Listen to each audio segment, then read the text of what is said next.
How many times in your life you struggle to get real traction simply because you lack the discipline to execute on things that needed to be acted upon? You simply didn't get the momentum because you didn't have the discipline to follow through on your daily plan of actions. Developing strong self-discipline is one of the greatest weapons that you can have in your arsenal, in your toolbox in this day and age. So now let's first understand what is self-discipline. Self-discipline is about leaning into resistance, taking action in spite of how you feel, living a life by design, not by default. But most importantly, it's acting in accordance with your thoughts, not your feelings. So in this video, I want to walk you through 4 powerful strategies to become more disciplined in your life. Number 1 is keep a daily schedule. Schedule your day beforehand.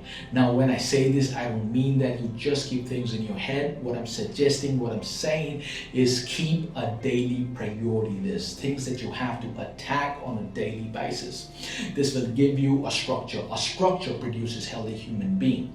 When you let your day ruled by randomness, then you're always at the mercy of other people's needs and requests. However, when you know beforehand, when you know in advance what are your top 3 goals, tasks for the day, you are removing pain of second guessing out of your daily schedule.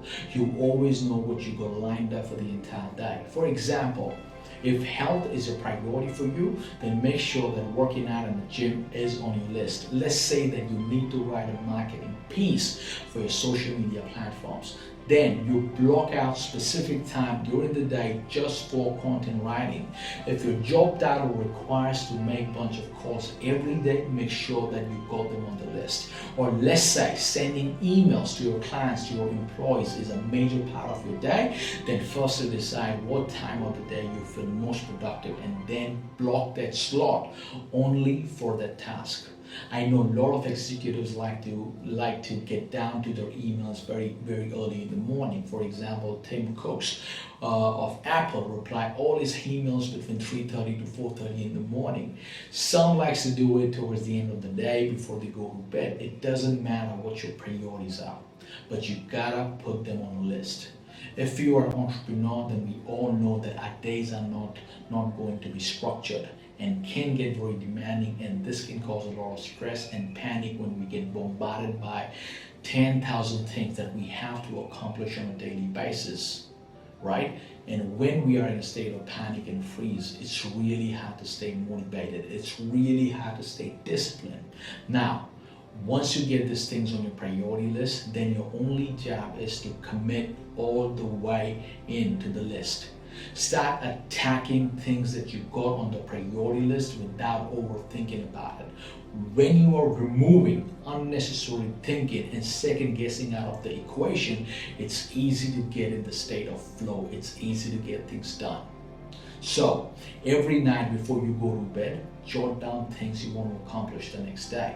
From waking up at 5 in the morning to addressing all the emails straight after that to 1-hour workout in the gym. From strategy sessions, strategy meetings with your clients, your employees, to every single thing that you're trying to fit into your day.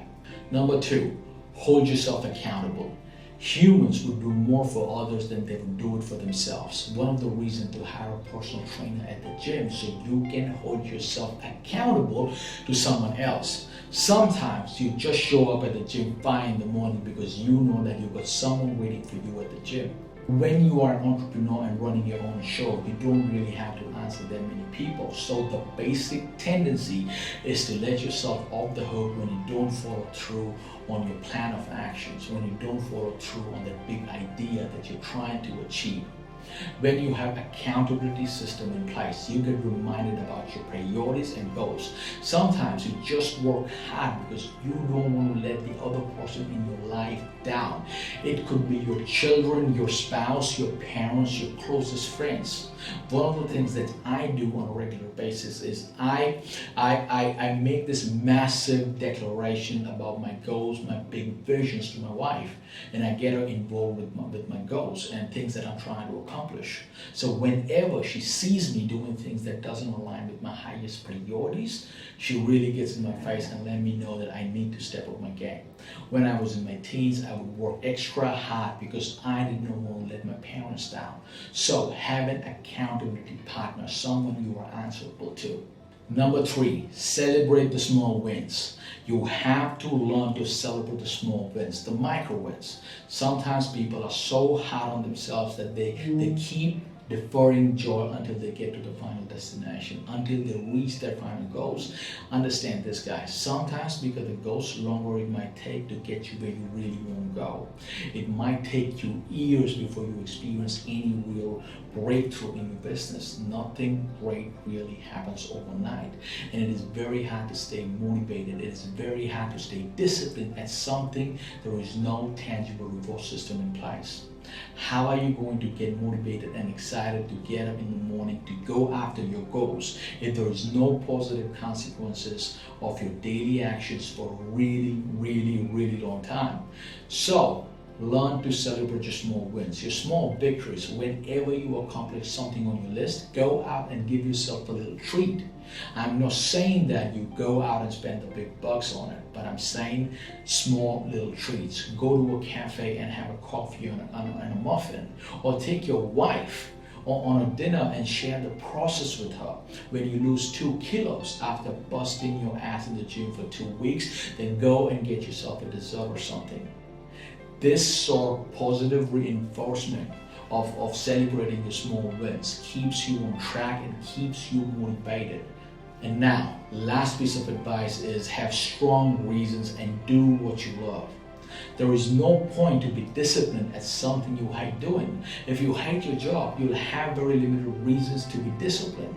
On most days, you'll show up late for work or maybe just on time. You'll only do what is expected of you. You'll never exceed your expectation. You'll never ever go beyond your set targets. You'll never invest your own time, your personal time, and your own money buying your industrial-related books, attending conferences, or working on the weekend, or even getting up 4 in the morning every day to reply the emails. You might fake it until you gain some trust of your managers and boss, but you cannot sustain that behavior for a long time. But when you love what you do, it becomes irrelevant how many hours you have to work in a day, or how many days you have to work straight without taking a break until you get the job done. It is way easier to get disciplined at things you love. Or even better, have strong reasons of doing things. When you have strong reasons, it stretches your focus and attention to a whole new level. Remind yourself, why are you doing what you're doing? For example, when your doctor tells you that you've got 6 months to live if you don't change your lifestyle and start exercising, you don't need a kick in the butt to get you in the gym. You are driven by the desire to live a little bit longer.